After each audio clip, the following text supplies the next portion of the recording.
നമസ്കാരം. Lights camera action എന്ന നമ്മുടെ ചാനലിലേക്ക് ഒരിക്കൽ കൂടി സ്വാഗതം. ഞാൻ നിങ്ങളുടെ ശാന്തിവിള ദിനേശ്. നമ്മുടെ ചാനൽ തുടങ്ങിയപ്പോൾ തന്നെ ഞാനൊരു കാര്യം പറഞ്ഞു. ഞാനൊരു കമ്മ്യൂണിസ്റ്റുകാരനാണ്. ഒളിച്ചു വയ്ക്കേണ്ട കാര്യമില്ല, അന്തസ്സായിട്ടാണ് ഞാൻ പറയുന്നത്. ഞാനൊരു കമ്മ്യൂണിസ്റ്റുകാരനാണ്. പക്ഷേ നമ്മുടെ ഈ ചാനലിൽ സിനിമാ പ്രോഗ്രാമുകളല്ലാതെ രാഷ്ട്രീയം പറയില്ല എന്ന് തീർത്തും പറഞ്ഞിരുന്നു. എന്നാൽ ചില അവശ്യഘട്ടങ്ങളിൽ നമ്മൾ രാഷ്ട്രീയം പറഞ്ഞിട്ടുണ്ട്. ഇപ്പോൾ ഉമ്മൻചാണ്ടി സാർ മരിച്ചപ്പോൾ ഞാനൊരു എപ്പിസോഡ് ചെയ്തു. കാരണം എൻ്റെ മകന് ഒരു സ്കൂളിൽ, ക്രൈസ്റ്റ് നഗർ സ്കൂളിൽ അഡ്മിഷൻ വാങ്ങി തന്നത് അദ്ദേഹത്തിൻ്റെ ഭാര്യയാണ്. ആ നന്ദികേട് ഞാൻ കാണിക്കാൻ പാടില്ലല്ലോ. ഞാൻ പ്രോഗ്രാം ചെയ്തു. പലരും എന്നെ വിളിച്ച് ചോദിച്ചു, നിങ്ങളൊരു കമ്മ്യൂണിസ്റ്റുകാരനെന്ന് പറഞ്ഞിട്ട് ഈ ഉമ്മൻചാണ്ടിയുടെ പ്രോഗ്രാം എന്തിനാണ് ചെയ്തതെന്ന്. അതുപോലെ പി മുകുന്ദൻ ചേട്ടൻ മരിച്ചപ്പോൾ RSSൻ്റെ സൈദ്ധാന്തികനായ BJPയുടെ വലിയ നേതാവായിരുന്ന മുകുന്ദൻ ചേട്ടൻ മരിച്ചപ്പോൾ ഞാൻ മുകുന്ദൻ ചേട്ടനെ കുറിച്ച് ചെയ്തു. പലർക്കും അതിശയമായിരുന്നു, നിങ്ങൾ മുകുന്ദൻ ചേട്ടനായിട്ട് ഇത്രയും ബന്ധമുണ്ടോ. ഞാൻ ചുരുക്കം പേരുടെ കാലിൽ തൊട്ട് തൊഴാറുള്ളൂ. അതിലൊന്നും മുകുന്ദൻ ചേട്ടനാണ്. കാരണം ജീവിതത്തിൻ്റെ അവസാന കാലത്ത് എഴുക്ക് നന്നായിട്ട് നടക്കാൻ പറ്റാത്ത, അല്ലെങ്കിൽ ഇരിക്കുന്നിടത്തു നിന്ന് എണീക്കാൻ ഇത്തിരി ബുദ്ധിമുട്ടുള്ളപ്പോൾ പരസഹായം വേണം എന്നുള്ളൊരവസ്ഥയിൽ കാലിൽ നീട്ടി മുകുന്ദൻ ചേട്ടൻ കട്ടിലിരിക്കുമ്പോൾ ഞാൻ ചെല്ലുമ്പോൾ ഞാൻ കാലിൽ തൊട്ട് തൊഴും. അതൊന്നും രാഷ്ട്രീയമല്ല, പക്ഷേ അതിനെ രാഷ്ട്രീയ കണ്ണിലേ കാണൂ. ഇപ്പോൾ ഞായറാഴ്ച പോയ പ്രോഗ്രാമിൽ നമ്മുടെ ദിവ്യ S. അയ്യർ എന്ന് പറഞ്ഞ മിടുക്കിയായ IAS കാരിയെ ഈ ഷാജഹാനെ പോലെ വെളിവില്ലാതെ സംസാരിക്കുന്ന ഒരുത്തൻ താറടിക്കുന്ന കണ്ടപ്പോൾ ഞാനത്, അവരൊരു പാട്ടുകാരിയാണ്, എഴുത്തുകാരിയാണ്, അഭിനേത്രിയാണ്, എല്ലാമാണ് അവർ. മിടുക്കിയായ സിവിൽ സർവീസ് ഉദ്യോഗസ്ഥനാണ്. അവരെക്കുറിച്ച് ചെയ്തപ്പോൾ അതിൻ്റെ താഴെ ഒന്ന് ഒരുപാട് പേര് എഴുതിയിരിക്കുന്നു, അല്ലെങ്കിൽ എന്നെ വിളിച്ച ഒരുപാട് പേര് പറയുന്നു, എന്തിനാണ് ചേട്ടാ രാഷ്ട്രീയം പറയണേ? നല്ലത് ആര് ചെയ്താലും നല്ലതെന്ന് പറയണമെന്നേ. അതിൽ എന്താ പറയുക, ഞാൻ ആ പ്രോഗ്രാമിൽ പോലും പലരെയും അതിൽ കാണിച്ചിട്ടുണ്ട്. പക്ഷേ അതൊന്നും പ്രശ്നമല്ല. പക്ഷേ പിണറായിയെ കാണിക്കരുത്, പിണറായിയെ പറ്റി പറയരുത് എന്നാണ് പറഞ്ഞത്. അതങ്ങ് പള്ളിയിൽ പോയി പറഞ്ഞാൽ മതി എന്നേ എനിക്ക് പറയാനുള്ളൂ. എനിക്ക് ശരിയെന്ന് തോന്നുന്നത് ഞാൻ ചെയ്യും. പിണറായി വിജയൻ ഒരു കുറേ വാഹനങ്ങളുടെ വ്യൂഹത്തിലൂടെ യാത്ര ചെയ്യുന്നതിനെക്കുറിച്ച് അത് അങ്ങനെ ചെയ്യരുത്, ചെയ്യുന്നത് മോശമാണ് കമ്മ്യൂണിസ്റ്റുകാർക്ക് എന്ന് പറഞ്ഞ പ്രോഗ്രാം ചെയ്ത ആളാണെന്ന് ഞാൻ. അതുകൊണ്ട് തന്നെ ഇങ്ങനെ എന്നെ ഓലപ്പാമ്പ് കാണിക്കുന്നവരെന്ന് ഞാൻ വകവയ്ക്കില്ല. ശരിയുടെ പക്ഷത്ത് നിൽക്കുന്ന ആളാണ് ഞാൻ ഇത്രയും ഇപ്പോൾ പറയാൻ കാര്യം, ഈ എപ്പിസോഡ് രാഷ്ട്രീയ പ്രോഗ്രാമാണ്. നിങ്ങൾക്ക് കാണാൻ താല്പര്യമില്ലെങ്കിൽ, രാഷ്ട്രീയ കണ്ണിലൂടെ കാണുന്നവരാണെങ്കിൽ ഈ എപ്പിസോഡ് കാണരുത്. കാരണം ഇത് കോടിയേരി ബാലകൃഷ്ണൻ, സഖാവ് കോടിയേരി ബാലകൃഷ്ണനെ കുറിച്ചാണ്. അത് കാണാൻ താല്പര്യമുള്ളവർ കാണട്ടെ, ഇല്ലാത്തവർ കാണണ്ട. കണ്ടിട്ട് താഴെ വന്ന് എന്തിനാ തെറി പറയണേ?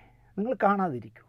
എന്നോട്, ഞാനൊരു കമ്മ്യൂണിസ്റ്റുകാരൻ എന്നുള്ള നിലയ്ക്ക് എന്നോട് ഇഷ്ടമില്ല എങ്കിൽ, ഞാൻ ഏതെങ്കിലും ഒരു കമ്മ്യൂണിസ്റ്റ് നേതാവിനെ പറയുമ്പോൾ മാത്രം നിങ്ങൾക്ക് കുരു പൊട്ടുമെങ്കിൽ നിങ്ങൾ കാണാതിരിക്കൂ ആ എപ്പിസോഡ്. കണ്ടിട്ട് എന്തിനാ അതിൻ്റെ താഴെ വന്ന് മോശം പറയണേ? അതൊരു വളരെ ചീപ്പായ സ്വഭാവമാണ്. അതാണ് ആമുഖമായിട്ട് എനിക്ക് പറയാനുള്ളത്.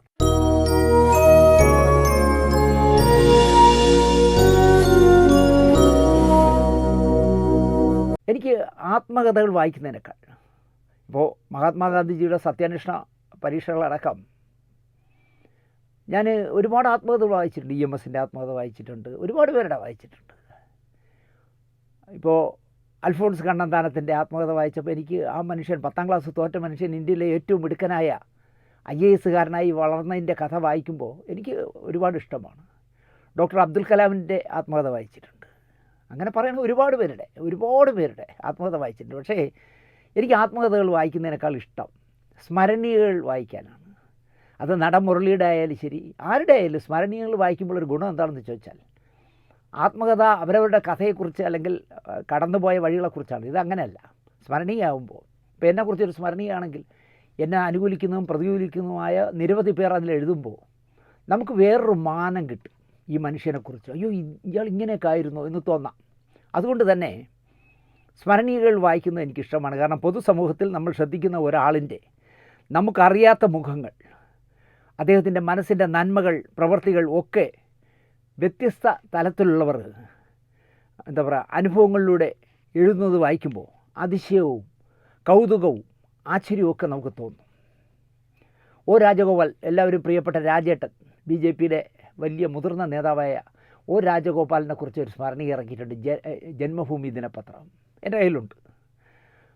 അപ്പോൾ നമ്മൾ രാജേട്ടനെ കുറിച്ച്, അല്ലെങ്കിൽ രാജേട്ടൻ പാലക്കാട്ടിൽ നിന്ന് രാഷ്ട്രീയത്തിലേക്ക് RSSലേക്ക് വന്നതെങ്ങനെ, അദ്ദേഹം സഹകരിച്ചതെങ്ങനെ, അടിയന്തരാവസ്ഥ കാലത്ത് അദ്ദേഹം ആരോടൊപ്പമൊക്കെയാണ് ജയിലിൽ കിടന്നത്, ഇതൊക്കെ നമുക്ക് പഠിക്കാൻ ആ സ്മരണീയ ഗുണം ചെയ്യും. അതുകൊണ്ടാണ് ഞാൻ വില കൊടുത്ത് വാങ്ങുന്നത്. അതുപോലെ തന്നെ പല കാരണങ്ങൾ കൊണ്ട് എനിക്കിഷ്ടമില്ലാത്ത ഒരാളാണ് വെള്ളാപ്പള്ളി നടേശൻ. എനിക്കിഷ്ടമല്ല. അത് SNDPയുടെ നേതാവായോണ്ടല്ല. SNDPയെ ഒരു കുടുംബ സ്ഥാപനമാക്കി മാറ്റി 10-30 വർഷം കൊണ്ട് കൊള്ളയടിക്കുന്ന വെള്ളാപ്പള്ളി നടേശനെ എനിക്കിഷ്ടമല്ല. ഈ അടുത്ത കാലത്ത് നമ്മുടെ കേരളത്തിലെ മുഖ്യമന്ത്രി പറഞ്ഞു, എനിക്ക് അതിശയം തോന്നി ഈ മനുഷ്യൻ ഇങ്ങനെ അധപ്പതിക്കാമോ. കുമാരനാശാനേക്കാൾ മേളിലാണ് SNDPയുടെ ജനറൽ സെക്രട്ടറി എന്നുള്ള നിലയ്ക്ക് വെള്ളാപ്പള്ളി നടേശൻ എന്ന് പറഞ്ഞപ്പോൾ എനിക്ക് പിണറായിയോടാണ് പുച്ഛം തോന്നിയത്. ജഗതി യാദവ് പടത്തിൽ പറഞ്ഞല്ലോ, സോപ്പിട്ടോ പതപ്പിക്കരുത് എന്ന് പറയും പോലെ വെള്ളാപ്പള്ളി നടേശനെക്കുറിച്ച് കുമാരനാശാൻ്റെ മുകളിൽ കൊണ്ടിരുത്തുന്ന ഈ പിണറായി വിജയൻ്റെ വർത്തമാനം കേട്ടപ്പോൾ എനിക്ക് പിണറായിയോട് പുച്ഛം തോന്നി. അപ്പോൾ അതുകൊണ്ട് തന്നെ എനിക്ക് അയാൾ ഇഷ്ടമല്ല. പക്ഷേ കേരളവും ഇറക്കിയ മനോഹരമായ ഒരു സ്മരണീയുണ്ട് വെള്ളാപ്പള്ളി നടേശനെക്കുറിച്ച്. അതും എൻ്റെ കയ്യിലുണ്ട്, ഞാൻ മുഴുവൻ വായിച്ചിട്ടുമുണ്ട്. ഒരുപാട് പരസ്യങ്ങൾ കിട്ടും ഈ സ്മരണീയയ്ക്കാവുമ്പോൾ. അതിനായിരിക്കണം മിക്കവാറും ഇവരെല്ലാം ഈ പത്രസ്ഥാപനങ്ങളൊക്കെ ഇതിറക്കുന്നത്. അല്ല പുണ്യത്തിനിറക്കുന്നതല്ലല്ലോ. എന്നിട്ട് മോശമല്ലാത്ത വിലയുമുണ്ട്. നല്ല വിലയാണ് ഈ സ്മരണീയകൾക്കൊക്കെ. പലരെ പറ്റിയും നമുക്ക് പൊതുസമൂഹവും വാർത്താ മാധ്യമങ്ങളും പഠിപ്പിച്ചു തരുന്നതും വച്ച് നമ്മൾ അയാളെ ഒരു ചിത്രം ഉണ്ടാക്കുമല്ലോ നമ്മുടെ മനസ്സിൽ. എന്നാൽ ആ ചിത്രം തെറ്റായിരുന്നുവെന്ന് ഇത്തരം സ്മരണീയകൾ നമുക്ക് പറഞ്ഞു തരും. ഞാൻ എൻ്റെ അനുഭവത്തിൽ നിന്ന് പറയണം. നമ്മൾ പലരെക്കുറിച്ച് മുൻധാരണയോടെ കാണും. അവരങ്ങനല്ല. അവരിതുവരെ വളർന്നു വന്നത് അല്ലെങ്കിൽ ഇതുവരെ പ്രവർത്തിച്ചത് നിങ്ങൾക്ക് മനസ്സിലാവാത്ത ഒരുപാട് വഴികളിലൂടെയാണെന്ന് നമുക്ക് മനസ്സിലാക്കാൻ ഈ സ്മരണീയകൾ ഗുണം ചെയ്യും.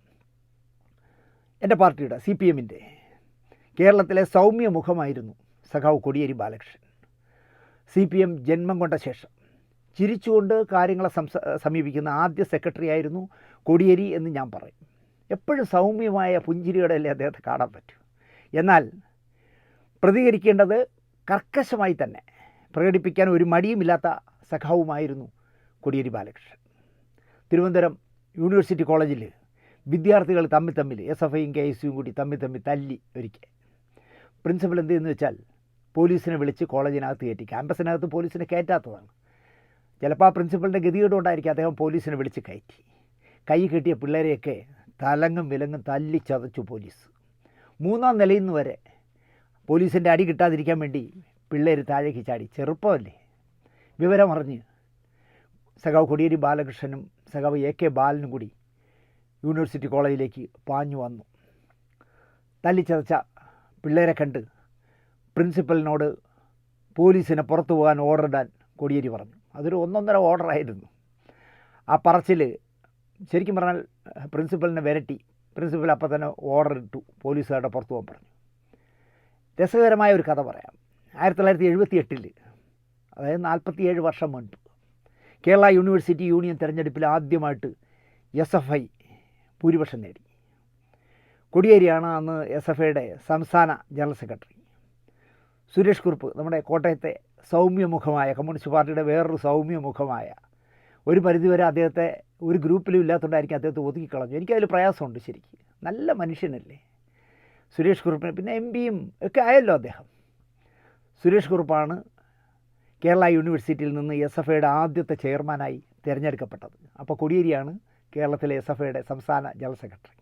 പിറ്റേ വർഷം 1979 കോഴിക്കോട് നടന്ന SFI സംസ്ഥാന സമ്മേളനത്തിൽ കോടിയേരി ബാലകൃഷ്ണൻ സെക്രട്ടറി സ്ഥാനം ഒഴിഞ്ഞു.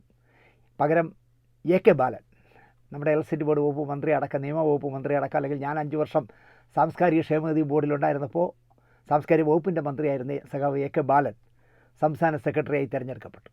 പക്ഷേ അപ്പോഴത്തെ പ്രശ്നം എന്താണെന്ന് ചോദിച്ചാൽ, ആ സമയത്ത് സ്റ്റേറ്റ് ബാങ്ക് ഓഫ് ഇന്ത്യയുടെ SBIയുടെ നിയമന ഉത്തരവ് AK ബാലൻ്റെ കയ്യിൽ കിട്ടിയ സമയമായിരുന്നു. അദ്ദേഹം രാഷ്ട്രീയം തൽക്കാലം മതിയാക്കി ജോലിയിൽ കയറാൻ നിശ്ചയിച്ച സമയമായിരുന്നു. കോടിയേരി AK ബാലനെ ജോലിക്ക് പോകരുത്, നിന്നെ കേരളത്തിന് ആവശ്യമുണ്ട്, ബാല പോകരുത്, SFIയിൽ ഉറച്ചു നിൽക്കാൻ നിർദ്ദേശിച്ചു.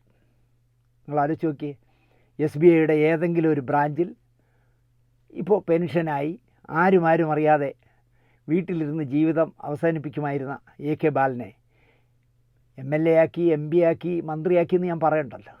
കോടിയേരി ബാലകൃഷ്ണൻ്റെ ഒരൊറ്റ സ്നേഹപൂർവമായ നിർദ്ദേശത്തിലാണ് അദ്ദേഹം കിട്ടിയ ജോലിയെ കളഞ്ഞിട്ട് രാഷ്ട്രീയത്തിൽ നിന്നത്. പറഞ്ഞ് ഇങ്ങ് പോന്നു. രാഷ്ട്രീയം പറയാത്ത നമ്മുടെ ചാനലിൽ എന്തുകൊണ്ട് കോടിയേരി ബാലകൃഷ്ണനെ പറ്റി എന്ന് പറയുന്നുവെന്ന് ഞാൻ നിങ്ങളോട് പറഞ്ഞില്ല. ഞാൻ നേരത്തെ പറഞ്ഞ പോലെ ഉമ്മൻചാണ്ടിയുടെ മരണസമയത്ത് ഒരു എപ്പിസോഡ് ചെയ്തപ്പോഴും ഇതേ ചോദ്യം പലരും ചോദിച്ചിരുന്നു. ചില രാഷ്ട്രീയക്കാരെ പറ്റി ചിലപ്പോൾ നമുക്ക് പറയേണ്ടി വരും എന്ന് കരുതിയാൽ മതി എന്ന് മാത്രമേ അതിന് ഞാൻ ഉത്തരമായിട്ട് പറയുന്നുള്ളൂ. ഞാൻ പറഞ്ഞല്ലോ, നമ്മൾ ഇദ്ദേഹത്തെക്കുറിച്ചും ചെയ്തല്ലോ, ആരെ, മൂന്തേട്ടനെക്കുറിച്ച്. തലശ്ശേരിയിലെ ചൊക്ലിയിലുള്ള കോടിയേരി ബാലകൃഷ്ണൻ ലൈബ്രറി കോടിയേരി ബാലകൃഷ്ണനെ പറ്റി ഒരു സ്മരണീയ ഇറക്കി. കലവൂർ രാജഗോപാലാണ്, കലവൂരല്ല, കവിയൂർ രാജഗോപാലാണ് ചീഫ് എഡിറ്ററായിട്ടുള്ളത്. പി ദിനേശൻ, ഞാനും പി ദിനേശാണ്, പി ദിനേശൻ എഡിറ്ററായ ഒരു കമ്മിറ്റിയാണ് ഈ സ്മരണീയ ഇറക്കിയത്. മനോഹരമായ ലേഔട്ടും ആർട്ട് പേപ്പറിൽ പ്രിൻ്റ് ചെയ്ത് ജീവനുള്ള ഒരുപാട് ചിത്രങ്ങളും, സീതാറാം യെച്ചൂരി മുതൽ കോടിയേരി ബാലകൃഷ്ണൻ്റെ ഭാര്യ വിനോദിനി വരെ 70 പേർ സഖാവിനെക്കുറിച്ച് ഓർക്കുന്ന ലേഖനങ്ങളും, ചരിത്രം സാക്ഷി, ദേശം സാക്ഷി എന്നീ സെഗ്മെൻറ്റുകളും ഈ പുസ്തകത്തിലുണ്ട്. 396 പേജാണ് ഈ പുസ്തകത്തിനുള്ളത്. കോടിയേരി ആറ്റ് 69 ഒരു ജനതയുടെ കൊടിയടയാളം എന്നാണ് ഈ സ്മരണയുടെ പേര്. വില ഇത്തിരി കട്ടിയായിപ്പോയി എന്ന് ഞാൻ പറയും. 1000 രൂപയാണ് പുസ്തകത്തിൻ്റെ വില. ഇപ്പോൾ 1000 രൂപ കൊടുത്ത് കൊടിയേരിയെ എത്ര സ്നേഹിക്കുന്നുവെങ്കിൽ പോലും, അല്ലെങ്കിൽ പാർട്ടിയെ എത്ര സ്നേഹിക്കുന്നുണ്ടെങ്കിൽ പോലും, അല്ലെങ്കിൽ ഇങ്ങനെ ഒരു ലൈബ്രറി, ഇങ്ങനെ ഒരു പുസ്തകം ഇറക്കുമ്പോൾ നമ്മളും കൂടെ സഹകരിക്കണമല്ലോ എന്ന് വിചാരിച്ചാലോ 1000 രൂപ കൊടുത്ത് വാങ്ങാൻ എത്ര പേർക്ക് കഴിയും എന്നുള്ള കാര്യത്തിൽ എനിക്ക് സന്ദേഹമുണ്ട്. പക്ഷേ 1000 രൂപ വിലയിട്ടതിൽ തെറ്റില്ല എന്നും പറയാം. കാരണം മേനിക്കടലാസ്, നല്ല ആർട്ട് പേപ്പറിൽ നല്ല ഫോട്ടോകളും നല്ല ലേഖനങ്ങളും ഒക്കെയുള്ള ഈടിറ്റ ഒരു സ്മരണികയാണ്. അപ്പോൾ എല്ലാവർക്കും ഈ പുസ്തകം വാങ്ങാനാവില്ല എന്ന് ഞാൻ എടുത്തു പറയണ്ടല്ലോ. നമ്മൾ കണ്ടിട്ടില്ലാത്ത നിരവധി ചിത്രങ്ങൾ, നമ്മളറിയാത്ത കോടിയേരിയുടെ നിരവധി കഥകളൊക്കെയുണ്ട് ഈ പുസ്തകത്തിൽ. EMS നായനാരും യെച്ചൂരിയും ഒക്കെ വിട പറഞ്ഞപ്പോഴും എന്ത് പ്രശ്നമുണ്ടായാലും സമചിത്തതയോടെ നിൽക്കാനാവുന്ന ആളാണ് നമ്മുടെ മുഖ്യമന്ത്രി പിണറായി വിജയൻ എന്ന് ഞാൻ നിങ്ങളുടെ പറയണ്ടല്ലോ. പാറയ്ക്ക് കാറ്റ് പിടിച്ചോലെ നിൽക്കാൻ അദ്ദേഹത്തിന് അറിയാം. നേരെ മറിച്ച് EMS മരിച്ചപ്പോൾ പ്രസംഗിച്ചുകൊണ്ട് നിന്ന സഖാവ് നായനാർ മൈക്കിലൂടെ പൊട്ടിക്കരയുകയും മൂക്കിൽ നിന്ന് മൂക്കളയും കണ്ണീരും എല്ലാം കൂടെ വന്ന് അതെല്ലാം കൂടെ തുടച്ച് വികൃതമാക്കി മുഖത്തിനെ വികൃതമാക്കിക്കൊണ്ട് സഖാവ് നായനാർ സംസാരിക്കുമ്പോൾ EMSനെ കുറിച്ചുള്ള ഓർമ്മകളാണ് ഇവിടെ മേട്ടുക്കടയിൽ. ഞാൻ വീട്ടിലിരുന്ന് ലൈവ് കാണുമായിരുന്നു. പെട്ടെന്ന് അമ്മ ഓടി വന്നു. കാരണം എന്തുകൊണ്ടോ ഞാൻ തേങ്ങി കരയുന്ന ശബ്ദം കേട്ടിട്ട് അമ്മ ഓടിക്കൊണ്ട് വന്നു. എന്താ എന്ന് പറഞ്ഞ് എൻ്റെ അമ്മ എന്നെ കുലുക്കി വിളിച്ചപ്പോൾ ഞാൻ ഇങ്ങനെ TV-യിലേക്ക് കാണിച്ചു കൊടുത്തു. കാരണം എൻ്റെ പ്രിയപ്പെട്ട സഖാവ് നായനാർ പൊട്ടിക്കരയുന്നുണ്ടപ്പോൾ ഞാനും കരഞ്ഞുപോയി. പക്ഷേ അത്തരം ഒരു അനുഭവം നമുക്ക് ഒരിക്കലും പിണറായിയിൽ നിന്ന് പ്രതീക്ഷിക്കാൻ പറ്റില്ല. നിസ്സംഗനായി, മനസ്സിൽ അലയടിക്കുന്ന വേദന ഒതുക്കാനാകാതെ, മുഖത്ത് ആ ദുഃഖം എത്ര ശ്രമിച്ചിട്ടും ഒളിക്കാൻ പറ്റാതിരുന്ന പിണറായി വിജയൻ്റെ ഒരു ചിത്രം ഈ പുസ്തകത്തിലുണ്ട്. നനഞ്ഞ കണ്ണുകളോടെ സഖാവ് പിണറായി വിജയൻ ഇരിക്കുന്ന പടം ഞാനിതിൽ കാണിക്കാം. അതുപോലെ MV രാഘവൻ കണ്ണൂരിൽ കാണിച്ച ഒരു അഭ്യാസത്തിൽ നിങ്ങൾക്ക് അറിയാമല്ലോ എത്ര ജീവനാണ് പൊലിഞ്ഞത്. ജീവച്ഛവം പോലെ ഒരുപാട് കാലം, 30 വർഷത്തിലധികം കാലം നമ്മളോടൊപ്പം ജീവിച്ച ആളാണല്ലോ സഖാവ് പുഷ്പൻ. ഇപ്പോൾ പുഷ്പൻ വിവാദ നായകനാണ്. പുഷ്പൻ മരിച്ചെങ്കിലും അമ്പലങ്ങളിൽ എവിടെയോ അലോഷി പാടി വലിയ വാർത്തയായല്ലോ, ഇവിടെ കൊല്ലത്തെവിടെയോ. ആ സഖാവ് പുഷ്പനെ സ്ട്രെച്ചറിൽ കിടത്തി ജീവൻ അറ്റുപോയ കോടിയേരി ബാലകൃഷ്ണനെ കാണിക്കാൻ കൊണ്ടുവന്ന, അവസാനമായി തൻ്റെ പ്രിയപ്പെട്ട സഖാവിനെ കാണാൻ പുഷ്പൻ വന്ന അതിൻ്റെ ഒരു ചിത്രം ഈ സ്മരണികയിലുണ്ട്. ഞാനതും കാണിക്കാം. വെടിയേറ്റ് വീണ പുഷ്പനെ എത്ര പ്രാവശ്യം കോടിയേരി വന്ന് കണ്ടിട്ടുണ്ടെന്ന് പുഷ്പന് പോലും അറിയില്ല. എന്താ പുഷ്പ എന്ന് ചോദിച്ച് കയറി വരുമ്പോൾ വേദനയുടെ നൂൽപ്പാലത്തിലൂടെ കടന്നു പോകുന്ന പുഷ്പൻ ഒരിക്കൽ കോടിയേരി കടന്നു വരുമ്പോൾ അസ്വസ്ഥനാണ്. എന്താ പുഷ്പ എന്ന് ചോദിച്ച് കയറി വരുമ്പോൾ കാണുന്ന കാഴ്ച പുഷ്പൻ വല്ലാതെ അസ്വസ്ഥനാവുന്നു. ഒരു ഉറുമ്പ് ദേഹത്തുകൂടി ഇഴഞ്ഞു പോയാൽ തിളപ്പിച്ച വെള്ളം ദേഹത്ത് വീഴുന്ന പോലുള്ള പിടച്ചിലായിരുന്നു പുഷ്പന്. അന്തരീക്ഷത്തിൽ അല്പം മാറ്റം വന്നാൽ പുഷ്പന് സഹിക്കാനാവില്ല. ശരീരം വെന്തുരുകുന്നത് പോലെ പുഷ്പൻ അനുഭവിക്കും. അപ്പം മുഖത്തും നെഞ്ചത്തുമൊക്കെ കൂടെ സഹായത്തിനുള്ള ഏതെങ്കിലും ഒരു സഖാവ് നനഞ്ഞ വെള്ളം ഒഴിച്ചു കൊടുത്താണ് എന്താ പറയുക പിടച്ചിൽ അവസാനിപ്പിക്കുന്നത്. കോടിയേരി കയറി വരുമ്പോൾ ഇതാണ് കാഴ്ച. എന്താ പുഷ്പ എന്ന് തിരക്കി. ചൂട് സഹിക്കാൻ ആവുന്നില്ല സഖാവേ എന്ന് ഉത്തരം പറഞ്ഞു. 15 മിനിറ്റ് കഴിഞ്ഞപ്പോൾ കോടിയേരി പറഞ്ഞിട്ടാണ് എന്ന് പറഞ്ഞിട്ട് 2 പേര് പുഷ്പനെ കാണാൻ വന്നു. റൂം ചുറ്റുമൊക്കെ നോക്കി, എങ്ങനെയുള്ള റൂമാണ്, എങ്ങനെ സ്വിച്ച് ബോർഡുണ്ടോ അതുണ്ടോ ഇതുണ്ടോ എന്നൊക്കെ നോക്കിയിട്ട് അവർ മടങ്ങി. അന്ന് വൈകുന്നേരം പുഷ്പൻ്റെ മുറിയിൽ AC ഫിറ്റ് ചെയ്ത് കൊടുത്തു എന്ന് മാത്രമല്ല, വോൾട്ടേജ് കുറവായതിനാൽ AC പ്രവർത്തിക്കാതിരിക്കരുത് എന്നുള്ളതുകൊണ്ട് ഇൻവെർട്ടറും കൂടി അവർ വച്ചു കൊടുത്തു. വിഷുവിനോ ഓണത്തിനോ കോടിയേരി നാട്ടിലുണ്ടെങ്കിൽ പുഷ്പനെ കാണാൻ ചെല്ലുമായിരുന്നു. ഇടയ്ക്ക് ഫോൺ വിളിക്കും, വിശേഷങ്ങൾ ചോദിക്കും, ബുദ്ധിമുട്ടുകൾ അന്വേഷിക്കും. എന്താവശ്യവും എന്നോട് പുഷ്പൻ പറയണമെന്ന് ഓർമ്മിപ്പിക്കും. രാഷ്ട്രീയ കാര്യങ്ങളും പുഷ്പൻ ചോദിക്കുന്നതിനൊക്കെ അദ്ദേഹം മറുപടി പറയും. നിയമസഭയിലേക്ക് കോടിയേരി ബാലകൃഷ്ണൻ മത്സരിച്ചപ്പോൾ കെട്ടിവെക്കാനുള്ള തുക കൊടുത്തത് സഖാവ് പുഷ്പനായിരുന്നു. അത്രയും ആത്മബന്ധമായിരുന്നു അവർ തമ്മിൽ. കോടിയേരി ആദ്യമായി MLA ആയപ്പോൾ MLA ക്വാർട്ടേഴ്സിൽ പോയി മോഹൻലാൽ ആദ്യമായി പരിചയപ്പെട്ടു കോടിയേരിയെ. ആദ്യമായിട്ട് MLA ആയിട്ട് വന്നപ്പോഴാണ് കോടിയേരിയെ മോഹൻലാൽ പരിചയപ്പെട്ടത്. സിനിമയും സിനിമാക്കാരെയും ഇഷ്ടമുള്ള നേതാവാണ് കോടിയേരി എന്നാണ് മോഹൻലാൽ ഈ സ്മരണികയിൽ വിലയിരുത്തുന്നത്. ഒരു ലാൽ സിനിമയുടെ ഷൂട്ടിംഗ് ഒരു ഇത്തിരി റിമോട്ടായ ഒരു സ്ഥലത്തായിരുന്നു ഷൂട്ടിംഗ്. അവിടെ ഔട്ട്ഡോർ ചിത്രീകരണം നടന്നുകൊണ്ടിരിക്കുമ്പോൾ ഒരു ലോക്കൽ ചട്ടമ്പി വന്ന് ഇവിടെ സിനിമാ ചിത്രീകരണം വേണ്ട എന്നങ്ങ് പ്രഖ്യാപിച്ചു. ലോക്കൽ ഗുണ്ട, ഒരു കൊട്ടു കൊടുത്തു വിടേണ്ടതാണ്. അവൻ വന്ന് ക്യാമറയുടെ ഫ്രണ്ടിൽ കയറി നിന്നിട്ട് പറഞ്ഞു, ഇവിടെ ഷൂട്ടിംഗ് വേണ്ട, ഇത് ഞങ്ങളുടെ നാടാണ്, ഈ നാട്ടിൽ ഷൂട്ട് ചെയ്യാൻ പറ്റില്ല. തടയാൻ ശ്രമിച്ച ഷൂട്ടിംഗ് അംഗങ്ങളിൽ ചിലരെ അയാൾ തല്ലി. ഒരു തരത്തിലും ഈ ലോക്കൽ ചട്ടമ്പി ഒതുങ്ങുന്നില്ല. അക്കാലത്ത് ആഭ്യന്തര വകുപ്പ് മന്ത്രി കോടിയേരി ബാലകൃഷ്ണനാണ്. മോഹൻലാൽ അദ്ദേഹത്തെ വിളിച്ച് കാര്യം പറഞ്ഞു. നിമിഷങ്ങൾക്കുള്ളിൽ പോലീസ് എത്തി. ഷൂട്ടിംഗ് വീണ്ടും പുനരാരംഭിച്ചു. ചട്ടമ്പി പോലീസിനെ കണ്ട് അടുത്തുള്ള ഒരു മലമുകളിലേക്ക് ഓടിപ്പോയി ഒളിച്ചു. രാത്രിക്ക് രാത്രി പോലീസ് ചട്ടമ്പിയെ പൊക്കി. 3-ാം നാൾ ഈ ഗുണ്ട വീണ്ടും സെറ്റിലെത്തി. ഷൂട്ടിംഗ് സെറ്റിലെ മുഴുവൻ പേരോടും മാപ്പ് പറഞ്ഞു പോയി. അപ്പോൾ അവന് കിട്ടിയ ഇടി ആലോചിച്ച് നോക്കി. 3 ദിവസം കഴിഞ്ഞപ്പോൾ സെറ്റിൽ വന്ന് എല്ലാവരോടും മன்னிച്ചെടുക്കോ, എനിക്കൊരു അറിയാതൊരു അബദ്ധം പറ്റിയതാണെന്ന് പറഞ്ഞ് മാപ്പ് പറഞ്ഞിട്ട് പോയി.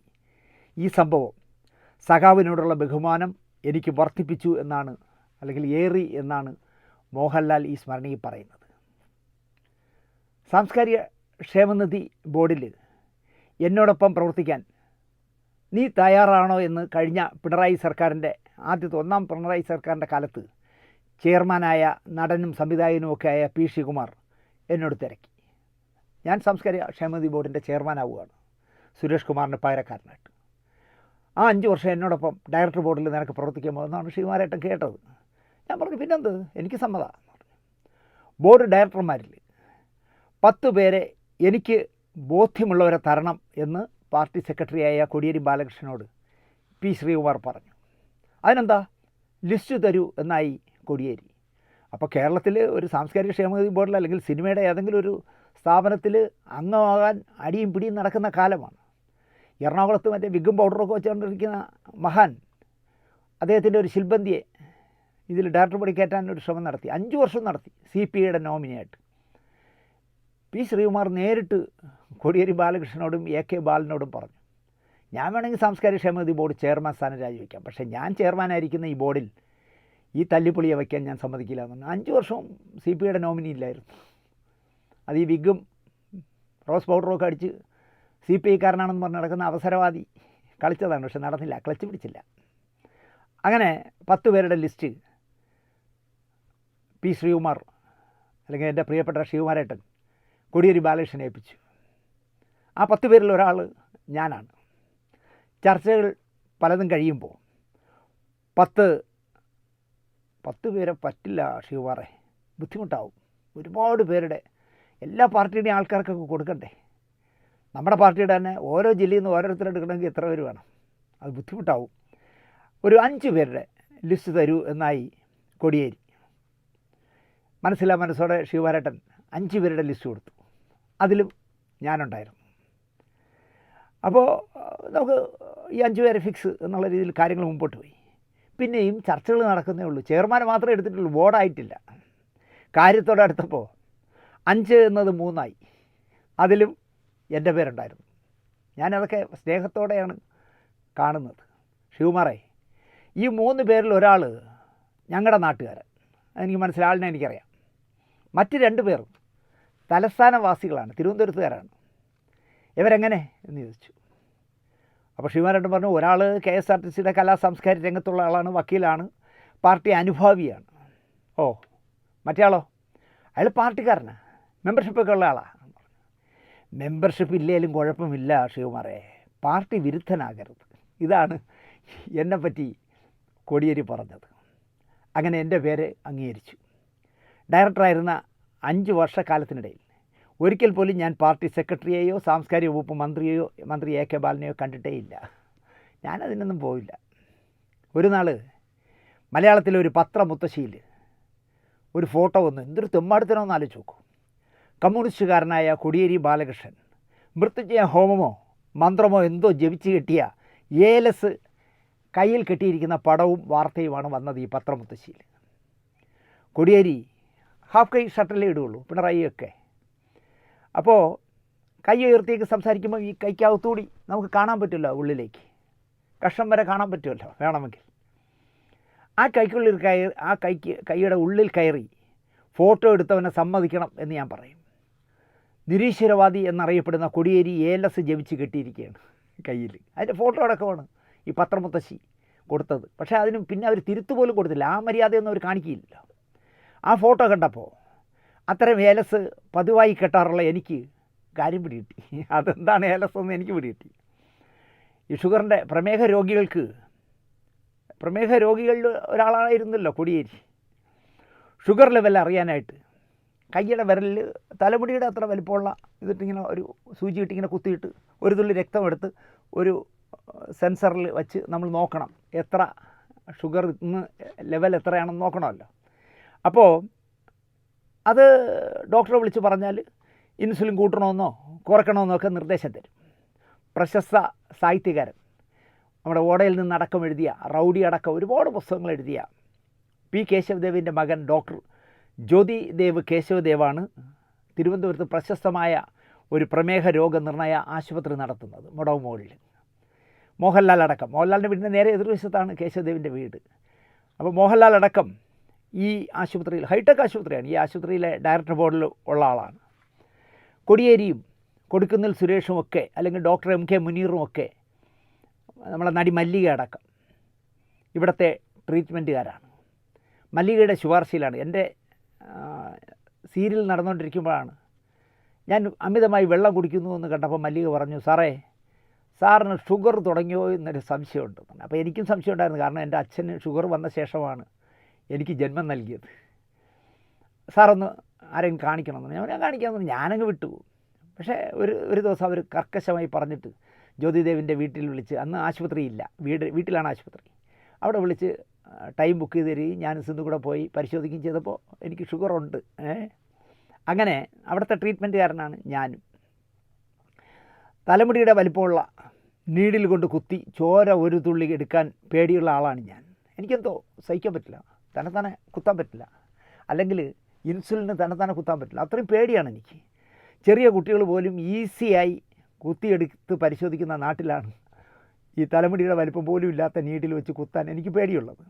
എന്നെപ്പോലെയുള്ള പേടിത്തൊണ്ടന്മാർക്കും തിരക്കുള്ള സഖാവ് കോടിയേരിയെ പോലെയുള്ളവർക്കും ഇപ്പോൾ ഒരു പുതിയ സംവിധാനം വിദേശത്തുനിന്ന് വന്നിട്ടുണ്ട്. 14 ദിവസം, ഒരു ദിവസം വേണമെങ്കിൽ 100 പ്രാവശ്യം വേണമെങ്കിൽ നമുക്ക് ചെക്ക് ചെയ്യാം. അങ്ങനെ 14 ദിവസം ചെക്ക് ചെയ്യാം. അങ്ങനെ ചെക്ക് ചെയ്യാനുള്ള ഒരു സെൻസർ ഇറങ്ങിയിട്ടുണ്ട്.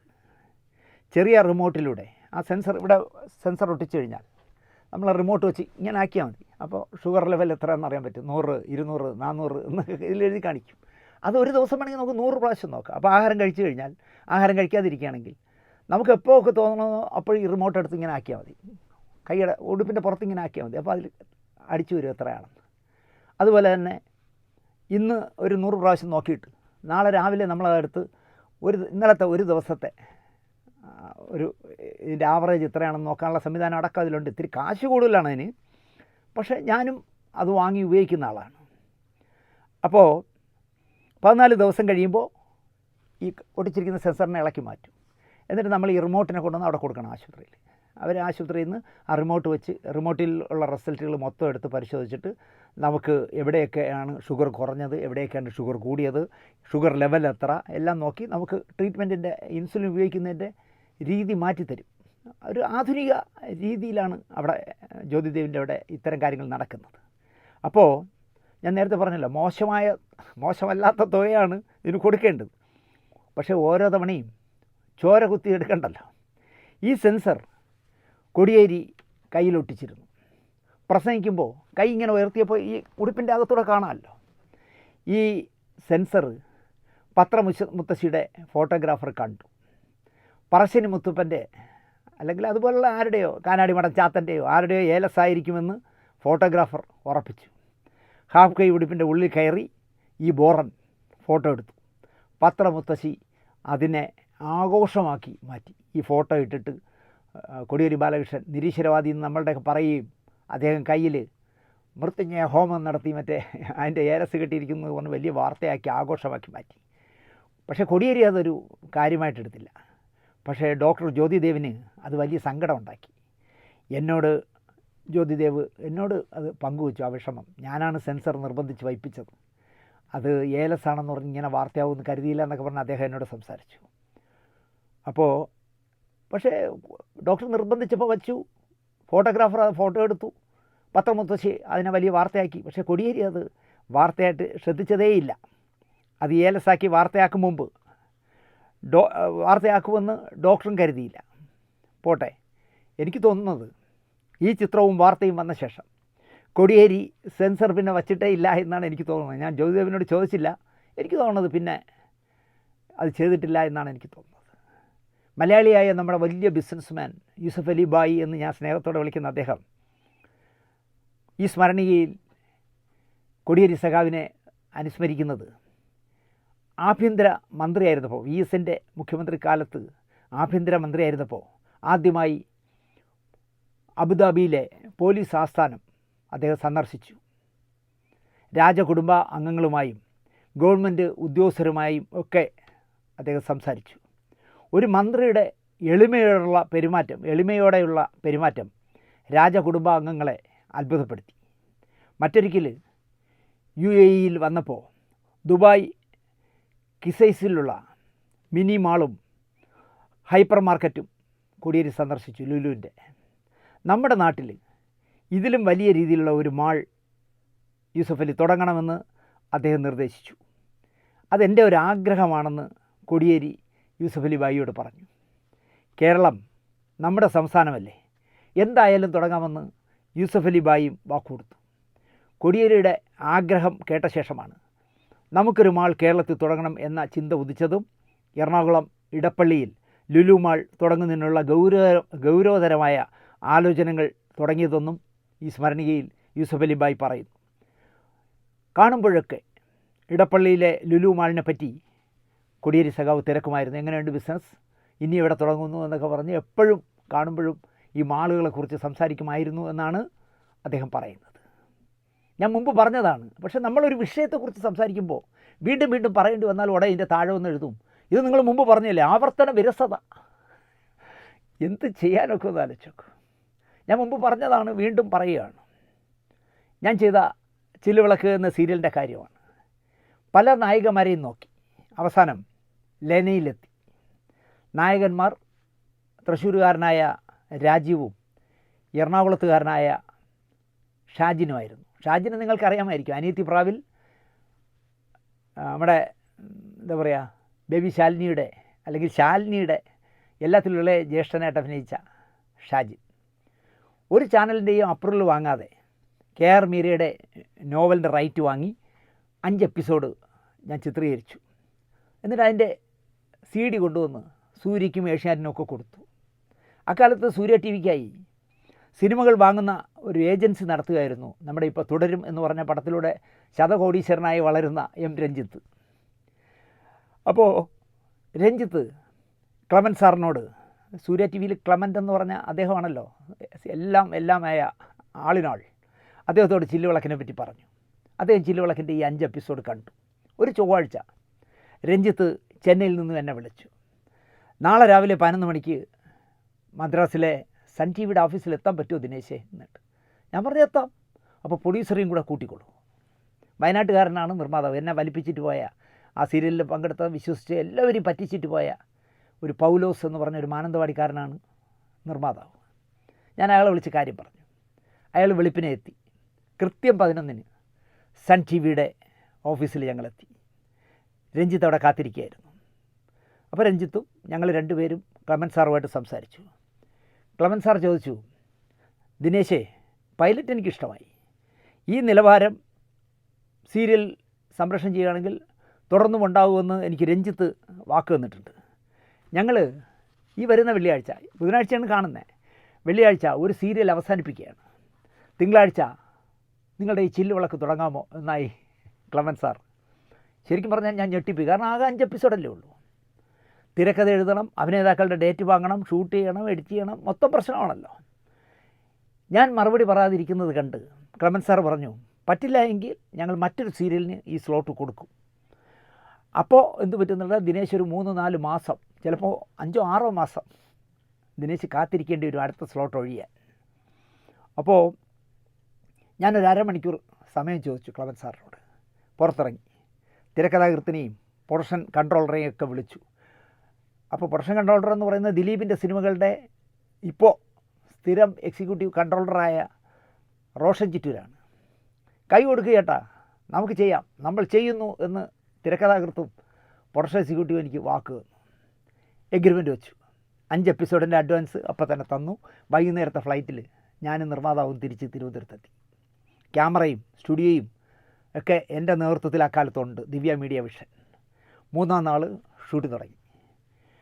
അപ്പോൾ മാണി സി കാപ്പൻ അതിലെ പ്രധാന വേഷങ്ങളിലൊന്ന് ചെയ്യുന്നത് ഇപ്പോൾ MLA ആയ മാണി സി കാപ്പനാണ്. ദിനേശ് പണിക്കർ, രാജേഷ് ഖബ്ബർ, കൊച്ചു പ്രേമൻ, ആനന്ദ്, കലാരഞ്ജിനി, മീനാക്ഷി, പൊന്നമ്മ ബാബു, ഗായത്രി വർഷ തുടങ്ങി ഒരുമാതിരിപ്പെട്ട ഒരു 10-40 കഥാപാത്രങ്ങളുണ്ട് ആ സീരിയലിൽ. ഇതിനിടയിൽ ഞാൻ പറയാൻ വിട്ടുപോയ ഒരു കാര്യം എന്താണെന്ന് ചോദിച്ചാൽ, പൈലറ്റ് എടുക്കുമ്പോൾ തന്നെ അതിൽ ആ പൈലറ്റിൽ അഭിനയിച്ച മാണി സി കാപ്പൻ അടക്കമുള്ള എല്ലാവരോടും ഞാൻ ഒരു കാര്യം പറഞ്ഞിരുന്നു. ടെലികാസ്റ്റ് ചുരുങ്ങിയതൊരു 3 മാസം കഴിയും. 90 ദിവസം കഴിഞ്ഞ് ടെലികാസ്റ്റ് ഉണ്ടാവും. ഇക്കാലയളവിൽ നിങ്ങൾക്ക് ഏതെങ്കിലും വർക്ക് വന്നാൽ നിങ്ങൾക്ക് പോകാം. നമ്മൾ പൈലറ്റ് എടുത്തിട്ട് പിറ്റേ ദിവസം മുതൽ എന്ന് തുടങ്ങും ചോദിക്കരുത്. 3 മാസം കഴിഞ്ഞേ ഉള്ളൂ എന്ന് ഞാൻ പറഞ്ഞു. അപ്പോൾ ടെലികാസ്റ്റും ഷൂട്ടിങ്ങും ഒരേ സമയം മാരത്തോൺ പോലെ നടക്കുകയാണ്. അപ്പോഴാണ് വേവലാതിയോടെ നായികയായ ലെന ഒരു ദിവസം സെറ്റിലേക്ക് ഓടി വരുന്നത്. പൈലറ്റ് ഷൂട്ട് കഴിഞ്ഞുള്ള ഇടവേളയിൽ ലെനയെ തേടി ഒരു വർക്ക് വന്നു. ദോഹയിലാണ് ചിത്രീകരണം. അവിടെയുള്ള ഒരു സ്ത്രീ കാശിറക്കും. നടി മല്ലിക മുന്നിൽ നിന്ന് ചെയ്തു കൊടുക്കും. നായിക ലെന 1 ലക്ഷം രൂപ ലെനയ്ക്ക് അഡ്വാൻസ് കൊടുത്തു. പറഞ്ഞിരുന്ന ഡേറ്റ് കഴിഞ്ഞിട്ട് 3 മാസമായി, ഒരു അനക്കവുമില്ല, ആരും വിളിച്ചില്ല. ഇപ്പോൾ ചില്ലുവിളക്ക് ടെലികാസ്റ്റിംഗ് തുടങ്ങി ഷൂട്ടിംഗ് തുടങ്ങിയപ്പോൾ ലെനയെ വിളിച്ച് പറയാണ്, നമ്മൾ വർക്ക് തുടങ്ങുകയാണ്, ലെന വരണമെന്ന്. ഞാൻ ശാന്തിയുള്ള ദിനേശിൻ്റെ പരമ്പരയിലാണ്. അത് ടെലികാസ്റ്റിംഗ് തുടങ്ങി, നിങ്ങൾ പറഞ്ഞ ഡേറ്റ് 3 മാസം മുമ്പല്ലേ, അതെല്ലാം കഴിഞ്ഞു പോയില്ലേ എന്ന് ലെന ചോദിച്ചു. അതൊന്നും ഞങ്ങൾക്കറിയണ്ട, മറ്റന്നാൾ ദോഹയ്ക്ക് പോകണം, നാളെ രാത്രിയുള്ള ട്രെയിനിൽ എറണാകുളത്ത് എത്തണം എന്നായി അല്പം ഒരു ഭീഷണിയുടെ സ്വരത്തിൽ മല്ലിക. ലെനയാകെ ടെൻഷനിലായി. 1 ലക്ഷം അഡ്വാൻസ് കൈപ്പറ്റിയതല്ലേ, അത് വെച്ച് ഇനി വല്ല കേസോ വഴക്കോ ആകുമെന്നാണ് ലെനയ്ക്ക് പേടി. ലെന എങ്ങനെ പോവും, നമ്മുടെ സീരിയൽ ടെലികാസ്റ്റ് തുടങ്ങിയതല്ലേ എന്നായി ഞാൻ. അത് ഞാൻ പറഞ്ഞു സാർ, അവരതൊന്നും ചെവിക്കൊള്ളുന്നില്ല എന്നാണ് ലെന പറയുന്നത്. ഞങ്ങൾ തിരക്കഥാകൃത്തും പ്രൊഡക്ഷൻ എക്സിക്യൂട്ടീവും പ്രൊഡ്യൂസറും ഞാനും എല്ലാം കൂടി ഇരുന്ന് ആലോചിച്ചു. ഒരു വർക്കല്ലേ, അതും വിദേശത്തല്ലേ, അത് പാവം ലെനയ്ക്ക് അത് കിട്ടണമെങ്കിൽ കിട്ടട്ടെ, അത് വിടണ്ട എന്ന തീരുമാനത്തിലെത്തി. നമുക്കൊരു കാര്യം ചെയ്യാം ലെന, 15 ദിവസം ഇവിടെ അഭിനയിക്കുക. ആ 15 ദിവസം കഴിഞ്ഞ് നിങ്ങൾ ദോഹയ്ക്ക് പോകുന്നതിൻ്റെ ഫ്ലൈറ്റ് ടിക്കറ്റ് ഞാൻ എടുത്തു തരാം. അവിടെ 15 ദിവസം അഭിനയിക്കുക. അവരുടെ പറയാം, ഇങ്ങോട്ടുള്ള മടക്ക ടിക്കറ്റ് അവരുടെ എടുത്തു തരാൻ പറയണം. അപ്പോൾ 2 പേർക്കും പ്രശ്നമാകില്ലല്ലോ, അതൊന്ന് സംസാരിക്കുക. പക്ഷേ ലെനയ്ക്ക് അത് പറയാനൊരു മടി. കാരണം ഈ ഭീഷണിപ്പെടുത്തുന്നതുകൊണ്ട് ലെനയ്ക്കൊരു വൈക്ലഭ്യം. അക്കാലത്ത് മല്ലികയുടെ എർത്താറ്റ് നടക്കുന്നത് ഹരികുമാരൻ തമ്പി എന്ന് പറഞ്ഞ് ആ കാലത്തിൽ മരിച്ചുപോയ ഒരു നടനുണ്ട്. അയാളാണ് അക്കാലത്ത് മല്ലികയുടെ ഒരു പ്ലഗ്. കക്ഷി ദോഹയിലുണ്ട്. അവിടെ ഈ സീരിയലിൻ്റെ കാര്യമായിട്ട് മുൻകൂർ പോയി അവിടെ തമ്പടിച്ചിരിക്കുകയാണ്. ഞാൻ ദോഹയ്ക്ക് വിളിച്ചു. നിങ്ങൾ ആലോചിച്ച് നോക്കൂ, ഒരു വർക്കിന് വേണ്ടി അല്ലെങ്കിൽ സ്മൂത്തായിട്ട് കാര്യങ്ങൾ നടക്കാൻ വേണ്ടി എന്തെല്ലാം ചെയ്തു. അന്ന് എന്താ പറയുക, ടെലിവിഷൻ താരങ്ങളുടെ സംഘടനയാണല്ലോ ആത്മ. ടെലിവിഷൻ ടെക്നീഷ്യന്മാരുടെ സംഘടനയാണ് ടെലിവിഷൻ ഫെറ്റേണിറ്റി. ഈ രണ്ടിൻ്റെയും ചെയർമാൻ ഗണേശനാണ്. ഞാൻ ഗണേശനെ വിളിച്ച് ഈ വിവരം പറഞ്ഞപ്പോൾ അവൻ്റെ പറഞ്ഞത് ഒരു പ്രശ്നവുമില്ല, ശാന്തിയുള്ള, നിങ്ങൾ എഗ്രിമെൻറ്റ് വാങ്ങിച്ചിട്ടുണ്ടോ ലെനയുടെ? ഉണ്ട്. നിങ്ങളുടെ സീരിയലിൽ ഇപ്പോൾ അഭിനയിച്ചുകൊണ്ടിരിക്കുകയാണോ? അതെ. നിങ്ങളുടെ സീരിയൽ ടെലികാസ്റ്റ് ചെയ്യല്ലേ? നിങ്ങൾക്കാണ് ഫസ്റ്റ് പ്രിഫറൻസ്. 3 മാസം മുമ്പ് ഡേറ്റ് വാങ്ങിയിട്ട് ഷൂട്ടിംഗ് ചെയ്യാതെ അവർക്ക് തോന്നുമ്പോൾ തുടങ്ങുമ്പോൾ നീ നാളെ വരണമെന്ന് പറഞ്ഞാലൊന്നും ഒരു പ്രശ്നമില്ല. ശാന്തിയുള്ള ധൈര്യമായിട്ട് സീരിയൽ ഷൂട്ട് ചെയ്യും, ബാക്കി നമുക്ക് വരണത്ത് കാണാമെന്ന് എനിക്ക് ധൈര്യം തന്ന ആളാണ് ഗണേശൻ. അതുപോലെ തന്നെ ഗണേശൻ്റെ കൂടെ പൂജപ്പുര രാധാകൃഷ്ണനും എന്നെ ഒരുപാട് അക്കാലത്ത് സഹായിച്ചു, അല്ലെങ്കിൽ എനിക്ക് ധൈര്യം തന്ന ഒരാളാണ് പൂജപ്പുര രാധാകൃഷ്ണൻ. അങ്ങനെ ഞാൻ എന്ത് ചെയ്യുന്നു വെച്ചാൽ, ഈ ഹരികുമാരൻ തമ്പി എന്ന് പറഞ്ഞ ആളിനെ ദോഹയ്ക്ക് വിളിച്ചു. ദോഹയ്ക്ക് ഞാൻ വിളിക്കുമ്പോൾ ഈ മല്ലികയുടെ ബാക്കിംഗ് ഉള്ളതുകൊണ്ടായിരിക്കാം ഭയങ്കര ജാട കക്ഷിക്ക്. അപ്പോൾ അയാൾ പറയാണ്, ഞങ്ങൾ ലെനയ്ക്ക് അഡ്വാൻസ് കൊടുത്തിട്ടുണ്ടെങ്കിൽ മറ്റന്നാൾ മല്ലികയോടൊപ്പം അവളിവിടെ ഉണ്ടായിരിക്കും. എവിടെ? ദോഹയിലുണ്ടായിരിക്കും. ഇവിടെ വന്നാൽ ഞങ്ങളുടെ വർക്ക് എന്ന് തീരുമോ അന്നേ മടക്കി അയക്കൂ. അയാൾ എന്താ പറയുക? എൻ്റെ ക്ഷമ കെട്ടു. ഞാൻ പറഞ്ഞിടോ തമ്പി, താനൊരു പൊട്ടനാണല്ലേ എന്ന് ചോദിച്ചു. എടോ ലെന ഇപ്പോൾ അവിടെ ദോഹയിലുണ്ടോ എന്ന് ചോദിച്ചു.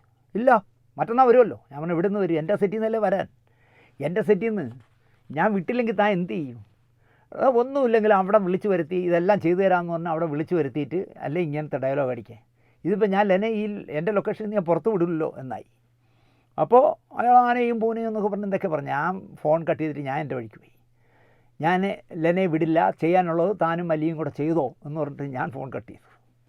കാലം ചിരിക്കും പോലെ ഹരികുമാരൻ തമ്പി ഒരു ചിരി ഇരിച്ചു. അതായത്, എടാ നിൻ്റെ കഷ്ടകാലം തുടങ്ങുകയാണ്, നീ ആരുടെ എടാ കളിക്കണേ? ഹരികുമാരൻ തമ്പിയോടും മല്ലികയോടുമാണോ കളിക്കുന്നത് എന്നുള്ളതാണ്. കാരണം സംസ്ഥാനം ഭരിക്കുന്നത് ആരാന്നറിയാമോ? VS അച്യുതാനന്ദൻ എന്ന് ഞാൻ പറഞ്ഞു. അയാൾ എന്താ ചോദിക്കുക, ഈ ഹരികുമാരൻ തമ്പി ചോദിക്കുക, സംസ്ഥാനം ഭരിക്കുന്നത് ആരാണെന്നറിയോ? ഞാൻ പറഞ്ഞു VS അച്യുതാനന്ദൻ.